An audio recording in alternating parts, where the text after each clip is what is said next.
It's the first weekend of 2013 and we've got you covered.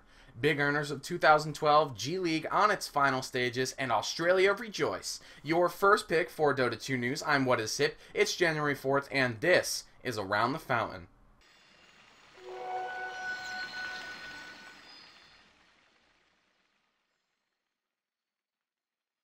2012 is over, and we've gathered some more information about Dota 2 this past year. In a GoToGamers article, they showed how much each team earned in the past year. Unsurprisingly, IG tops the charts after winning the International's cool $1 million prize. Na'Vi is right behind with 300,000. Now, if we exclude the International and its huge $1.6 million prize pool, $470,000 were still up for grabs this past year. Na'Vi earned the most with 70,000, LGD right behind with 47, and MTW and Empire both winning 28,000. Now, if you look at all the different months, November and December had the highest payout at $120,000 each. Of course, we're excluding September and the International. Please note that all these numbers are in US dollars, so currency might differ a little bit. The G League is still running, and what an incredible tournament it's been so far. Vici Gaming has managed a surprise victory, beating Tongfu 2-0 and sending Group B to a three-way tie. MUFC lost both of the tiebreaker matches and so were eliminated. In the playoffs, we've already had Tongfu beating ForLove 2-0 and moving to the semis, and what was so close to a fairy tale victory, LGD did manage to hold their ground against the up-and-comers Vici Gaming, and they managed 2-1 moving to the semis as well.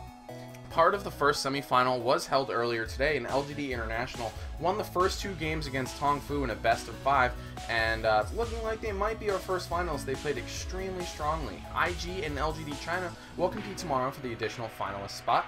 The third place match in the grand finals are scheduled for Sunday, the 6th of January. Personally, I'm biting my nails with anticipation as to know who will take home the lion's share of $42,000. We'll let you know the final results in the next episode. Unfortunate news, We Has Asian becomes We Had Asians this week after the team disbanded. I could explain more, but we're going to let the former team manager Peta explain it in his own words. Today I have to announce that We Has Asian will forfeit all currently running tournaments and step back from the competitive scene. After too many lineup changes and differences in the team, we decided to go separate ways. The team started playing with Fada, Unicorn XOXO, Hip Hop Not Pop, CryAsia, and RMC. After some lineup changes, ups and downs, we achieved great things and won the Samsung European Encounter and also participated in the DreamHack Winter 2012 and placed top 8. I don't regret any minute I invested in this team because I know it was worth it. We had a great time in roughly 6 months. For me, it was a real pleasure to manage this team. This now leaves the members at this moment teamless. The former members of We Has Asian are RMC, CryAsia, Atsi, Quashkova, and finally the most tasty one, Pimpalicious. In other news, I'm pretty sure that Valve actually hates me because Medusa's still not been released. This week's update does bring Australian servers, so they get to play upside down on their own turf. But beware, the Russians are coming. I bring you this fake image I stole off the internet of what someone thinks that the Russian Dota 2 client looks like. I'm just kidding, my Russian friends, as soon as you send me your sweet toxic vodka. If not, this image is correct. We also get an announcer previewing a sexy visual for when an announcer uses darkness and a fix so Roshan is no longer affected by Clockwork's cogs. And the laning music has come back with a few new tracks, so if you've got your music volume muted, you might want to turn it back up to last hit to the silky smooth tunes of Valve's composers. There's another important update involving downloading replays. A fix to the downloading processor should stop error 206 from appearing and failing the download right in the middle. As usual, there's also a lot of bot changes. Oh yeah, bots. Onwards to the league updates. The defense is in full swing as Group A has Mousesports at the top 3-0. Team Liquid is breathing right down their neck with a score of 2-1.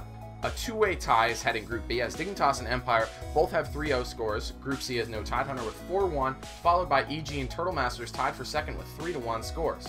In the last group, Team 3D Max has finally stepped down from the top spot with a score of 4-1. Fnatic EU now tops the charts with 4-0. There are games scheduled almost every day and no end dates so far. We'll keep you updated with all the progress in the league. This week, I bring you a really fun video, Chen Micro Guide by Jim and Nate Do Games. It's just fantastic. Feel free to watch their Meepo special as well. It's just as awesome. The link will be right below, right here. The poll. Last week's question, I asked you what Dota 2 has in store for 2013, and here's your answers. 11% said that Dota will be released in the next 6 months. Let's hope so. 24% said that Dota will have 1 million concurrent players by the end of the year. 12% said that all heroes and modes from Dota 1 will be ported in the next couple of months, and an overwhelming 52% said all of the above. This week's question, how important is it to be able to have LAN in Dota 2? A, it's really important to me. I have a lot of friends I play Dota with, and the low ping is important to my elite skills. B, I'd like to have LAN, but if it doesn't show up, it's okay with me. Dota 2 servers work fantastically. B, I'd like to have LAN, but if it doesn't show up, it's okay with me. Dota 2 servers work fantastically for me. C, I don't like the idea. This will open up the ability to have private servers and will take players away from the real game. D, what's a LAN? Where am I? Who are all these people? I'm really hungry. That's it for today. I know you're sad it's already over, but don't worry, you can subscribe right here, and then you'll see right when the next one comes up next Monday. The show does air every Monday and Friday, barring any natural disasters, catastrophes, my computer having a fit, but I'll see you next time. This is WhatIsHip, and you were watching Around the Fountain.